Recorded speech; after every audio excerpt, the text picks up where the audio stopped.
Can you briefly explain the main allegations against Mr. Farotimi? You can use another point. Yes, it's a 16-count charge. Okay. All border and criminal defamation. And the ingredients, the element of the criminal defamation is as contained, as alleged, it has contained in his book, Nigeria and its criminal justice system. So all the extracts that constitute the ingredients of the counts, they were from that book. They were pulled out from that book, and it was all around the personality of Chief Arraigned Babalola. So there is nothing more. It's criminal defamation of Arraigned Babalola based on the book he published, and some of the allusions he made in that book, which the senior legal luminary considered to be defamatory of his character. All right, nothing more. Okay, defamation is typically treated as a civil matter. Why do you think this case has escalated to criminal charges, sir? Well, my own understanding of it is that,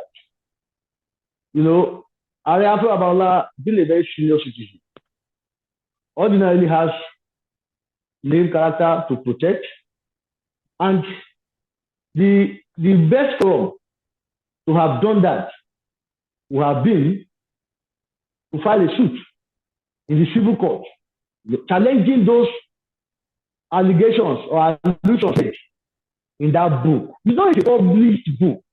This is not a roadside talk. It is not a social media talk. A book is already published. It's a historical document. So for me, the best line of action would have been to file a suit in the civil court. But we cannot question the reasoning behind this option of criminal suit. We cannot, because I know that we learn from this senior citizen. Councilor, the defense counsel made an oral application for bail, citing the defendant's health and professional standing. Were you surprised that the magistrate rejected the oral application and insisted on a formal one, sir? Well, I would say I was surprised, and I would say I was not surprised. I was surprised in the sense that in a matter of this nature, it's a very simple matter. It's not a capital offense. It's a bailable offense. Even police, if the investigation is ongoing, the police have the powers to grant administrative bail. That is one thing. If there is something beyond media, the police have the power to grant administrative bail. If the matter now comes before the magistrate without a legal representation, without a lawyer appearing for him, the magistrate is power to grant a bail and the purpose of that bail remains the order of the court, and the matter was adjourned to December 10th. I was so surprised. My answer was surprised that I've explained. Yeah. I was so surprised that there was no bail. In the sense that, in the first place, the book that Mr. Dele Farotimi is resident in Lagos. The book that was published in Lagos.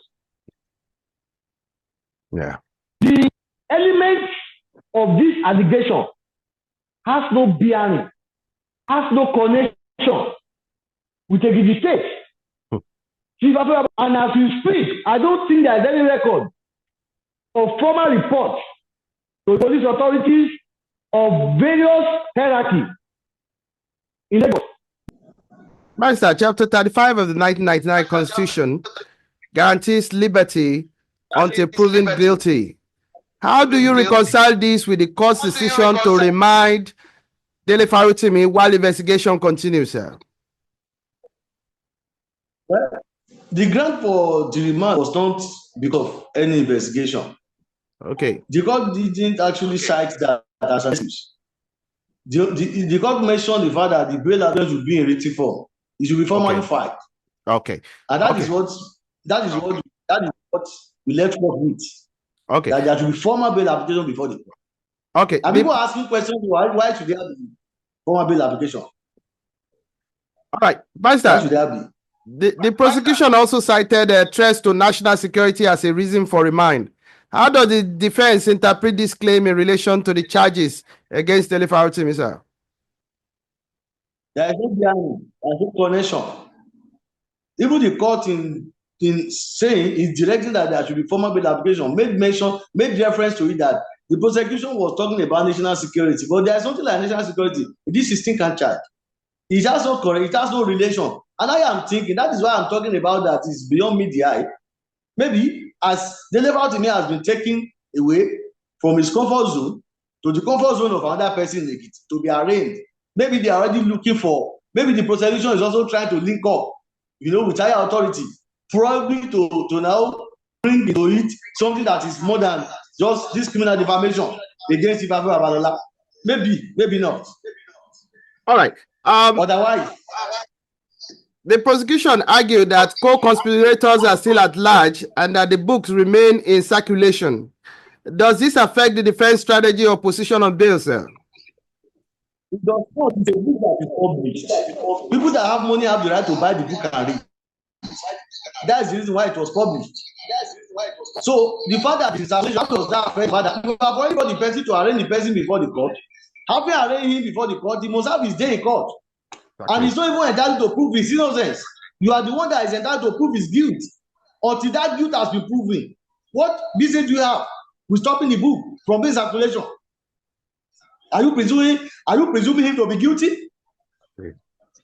Sorry, please. Yeah. So let me also take you back about this bail application which was made.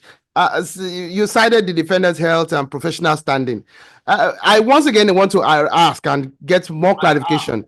Were you surprised that the magistrate rejected the oral bail application and insisted on the formal one, sir?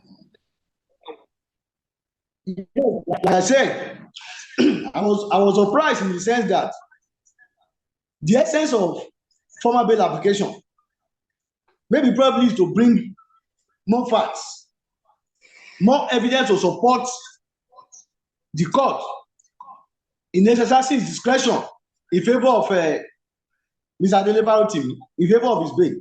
But I am saying, without those facts, without those evidence, without even legal representation, without any argument, the magistrate is inherently empowered to exercise discretion in favor of bail in a matter of this nature. The matter is bailable. The maximum sentence is 2 years. Now, it's not a capital of alleged. So it is only the magistrate that knows the reason why he directed that formal bail application should be filed. Let's look at the application. Okay, sir. Go ahead, sir. Go ahead.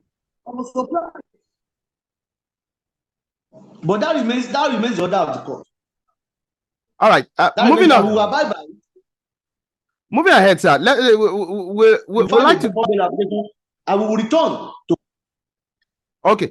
Let's look at the broader implications of this. As a human rights activist, Mr. Farotimi's work often challenges powerful figures.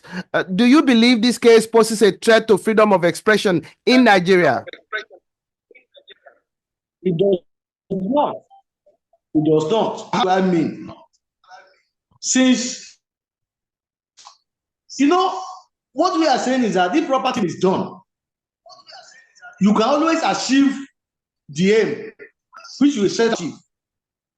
If Dele Farotimi has been accused of these serial allegations, and he has been invited by police in Lagos, and a charge has been filed in Lagos, and a charge has been served on him, and he has been properly arraigned before the court.